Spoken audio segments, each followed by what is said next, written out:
Պաշտպանական աշխատակիցը նշել է, որ քանի դեռ Հայաստանը Արցախը չի ճանաչել, Արցախ ոչ մի զենք չի գնա Ռուսաստանի կողմից։ Ռուսական զենք չի կարող գնալ։ Այս կերպ Ռուսաստանը ինչ է անում, կշտամբում է Հայաստանին Ադրբեջանի երաշխիք է տալիս, որ այդ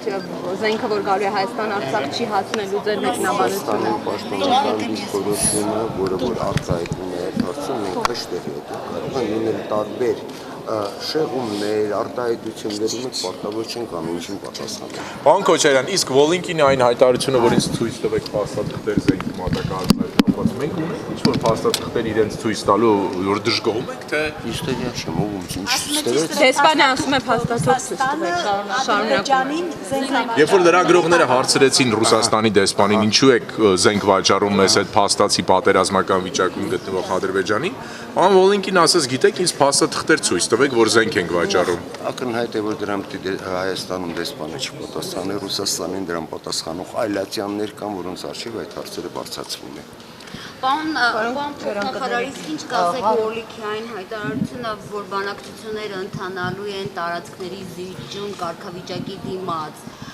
կա որևէ փաստաթուղթ պայմանավորվածություն, ընդ որում ԵԱԿ-ն ասել է, որ Սերժ Սարգսյանի առաջարկությունները այնքան էլ իրենց սրտով չեն։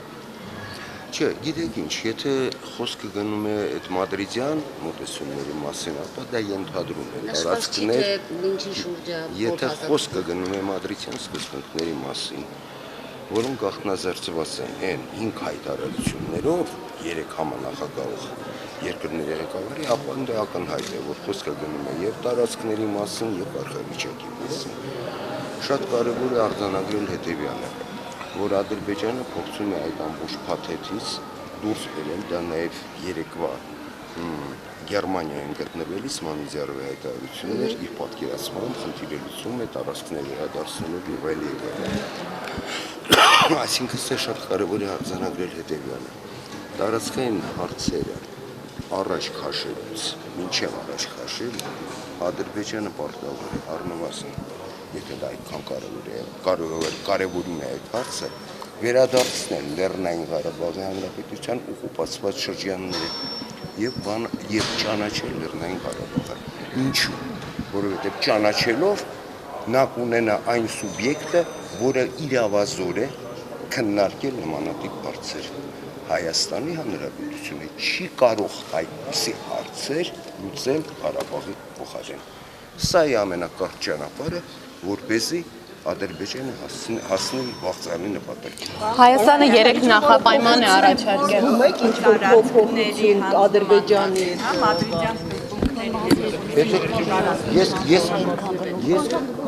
Ես կխոսեմ այն տարածքների մասին, որը օկուպացրել է Ադրբեջանը Լեռնային Ղարաբաղի Հանրապետության տարածքների մասին։ Դա Մարտունու շրջանն է, դա Մարտակերտի շրջանի հատվածներն են, դա Շահումյանի շրջանն է։ Իսկ ինչ ենք մենք հանձնել, դա թող մտահոգի ադրբեջանցիներից դա չի։ 3 նախապայման է Հայաստանը։ Գիտեք, դեռևս չկա։ Չնայած այն հանգամանքի, որ իրենց բլիցկրիգը չհաջողվեց։ Եվ ինք հայտնվեց նաև որոշակի ճնշման տակ, այնուամենայնիվ կարծում եմ այս պարագայում մենք հստակ փոփոխություն իր ուժային քաղաքականության հարցում չենք տեսնում։ Առ այսօր Ադրբեջանը օգտագործել է,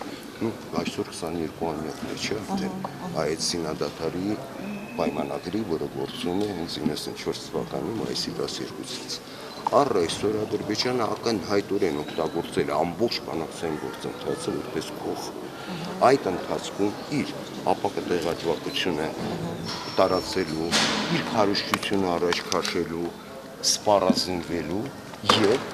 ուժային լուծման նախապատրաստելու համար, որը ապացուցեց ապրիլյան դեպքերը։ Այս պարագայում, չնայած իր չհաջողված բլիցկրիգին, ակնհայտ չէ, որ այդ մոտեցման մեջ կան փոփոխություններ։ Այդ տեսակետից բնականաբար մենք պետք է առաջին պատրաստ լինենք միշտ նոր արտահայտության, երկրորդը այն ինչ որ այսօր կոչվում է բանակցություններ, որոնք ըստ էության չկան, առաջնային շեշտադրումը պետք է դրվի հենց այդ ռեժիմի համապնդման վրա։ Պարոն Քոչարյան, հարցեր կներեք երբեք չեն մոռացել ենք ոնց որ 91 թվականին Հայաստանը Ադրբեջան Լեռնային Ղարաբաղը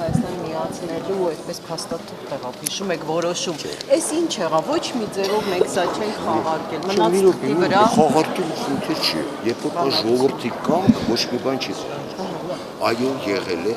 վերամիավորման մասին որոշում, որից հետո Լեռնային Ղարաբաղի ժողովուրդը հանրաքվեի 91 թվականի արտահայտել իր կամք ապրել անկախ պետությունում եւ այստեղ խաղարկելու հարց չկա։ Ի տարբերություն մենք Ադրբեջան չենք, որ չընդունենք Լեռնային Ղարաբաղի ժողովրդի կամքը։ Ինչպիսի կարգավիճակ ունի Լեռնային Ղարաբաղը, որոշում է միայն եւ միայն Լեռնային Ղարաբաղը իր ժողովրդի կամքը։ մենք միացել նախապայման Ոչ ոք չի միացել, ոչ մենք այո, բայց մենք հարգել ենք Լեռնային Ղարաբաղի ժողովրդի կամքը։ Դուք կարող եք նաև այսպես դիտարկել, որ այդ հանրաքվեով անկախության հռչակումով ըստ էության կարելի է նաև գնահատել, որ Լեռնային Ղարաբաղը դուրս է եկել Հայաստանի կազմից։ Երեք նախապայման է առաջարկվել։ Խորհրդարանականները Արցախի ձեզ մեղադրում են, պաշտոնական Երևանին մեղադրում են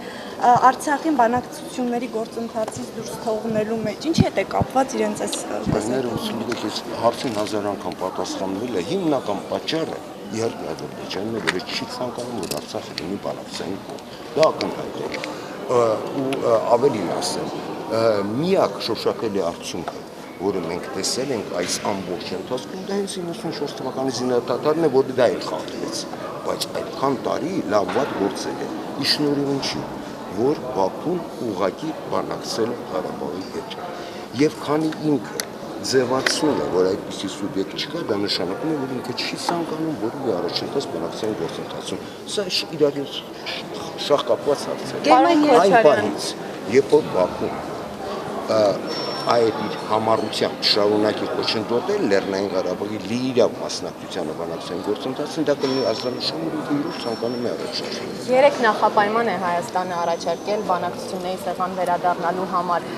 Էական ինչ արձագանք կա եւ այս փուլում որքանով է հիմա հնարավոր որ վերադառնան։ Գիտեք, մի հատ հասկանանք, նախապայմանն են խիստ է ասում, շատ տրամաբանական է։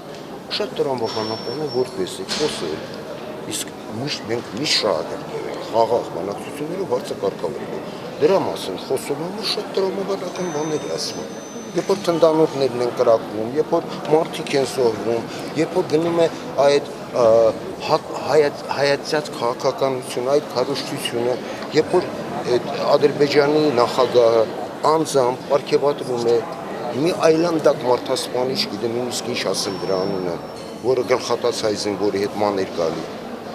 Ակնհայտ է, որ այդ պայմաններում ինչի մասին է խոսքը, դրա համար գիտեք ինչ նախապայմանն է։ Դա այնքան տրամաբանական հարցադրումն է, որ ցանկացած առողջ մարդ այդպես կմտածի։ Էական արձագանք կա